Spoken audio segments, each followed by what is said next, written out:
Alright, first of all aku kena ucapkan congratulations kepada jiran sebelah. Anda menang FA Cup Final dan Carabao Cup dalam satu season yang sama. Worst season sebenarnya, bak kata terlampau. Tapi kita bukan nak discuss Man City hari ni, tapi You all one press conference. You stopped the press conference. We didn't stop the press conference. Eh? You stopped the press conference. No, the first question was in this way was. Management of a press conference.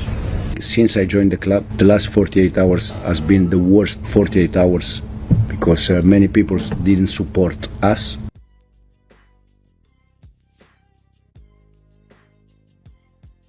Chelsea dia baru je merubah kekalahan final kepada Xabi Alonso dalam masa 5 minit. Baru je kalah final FA Cup. Player masih di atas padang, masih lagi tengah menangis. Dengan pantas Chelsea mengkonfirm Xabi Alonso secara terus-menerus. Mati-mati aku ingat 15 tahun punya kontrak, sekali 4 tahun sahaja, positif dan betul. Mati-mati aku ingat Xabi bakal diberi tugasan sama macam Cikgu PJ, iaitu head coach. Nampaknya Bluco dan Todd macam ada belajar sesuatu daripada penyesalan. Ura-ura mengatakan yang Alonso design fully as a Chelsea manager. Alonso dijanjikan greater decision making control, termasuk influence over transfer market strategi. Lagi-lagi sama kali ni. Tak boleh tipu lah. Untuk aku ini antara bunga-bunga yang mesra penonton dan peminat. Aku suka kalau benar Bluco memang nak bagi freedom pada Alonso. Sebab kita tahu dalam sejarah Bluco buat transfer semenjak join Chelsea, daripada beratus player, tak sampai 10, 7 player je yang elok. Sterling dia beli 50 sampai kesudah Sterling tak jadi apa. Yao Felix dia beli 44.5 million pun sama hauk. Disasi yang kungku. Dewsbury Hall main je Everton dah macam 10 tahun main Everton. Badiashile, Gittins, Wesley Fofana 71 million. Mudryk dia beli 62 million. Sekarang value Mudryk kosong. Dan paling penting Garnacho terima kasih wahai Bluco.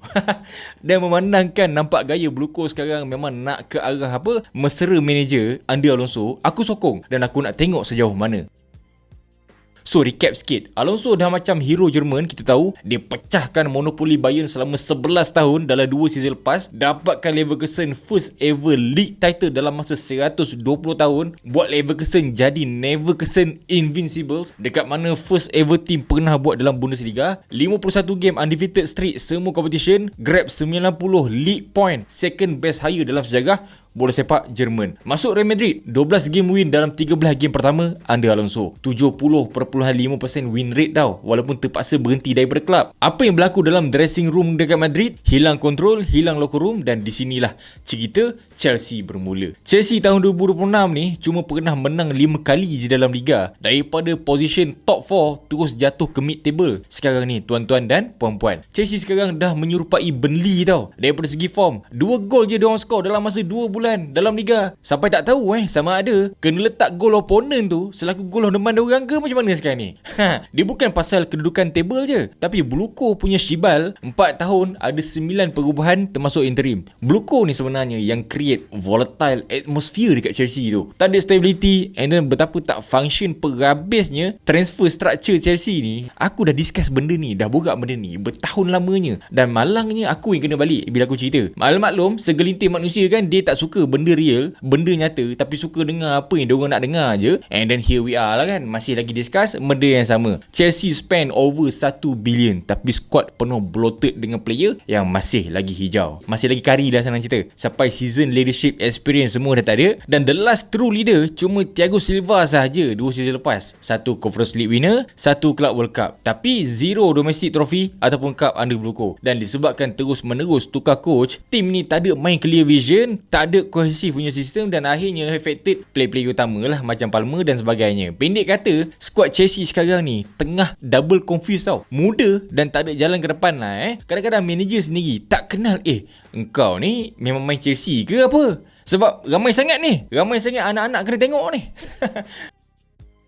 So what's now under Alonso? Dengar cerita incoming ataupun outgoing transfer, Alonso ada influence. Dan kita ingat balik moto kehidupan Bluco yang level Adabi sebelum ni, dengan hanya nak beli player bawah umur 25 tahun bakal dimansuhkan. Stability, karakter kena ada balik. Segala jenis USB, pendrive, data driven, power bank sejagat yang Bluco amalkan, aku tak tahu dia orang bakal kurangkan ke tidak. Tapi seeloknya gunalah pakai kacamata manusia sikit. Dan dengar cerita Alonso bakal di back untuk ada influence over culture dan development dalam club tu. Overall guys, aku rasa Bluko, Todd dan yang lain-lain ni patut reduce diorang punya keterlibatan dalam pengurusan squad lah sebab dah 4 tahun dah diorang urus sendiri. 4 tahun dah weh.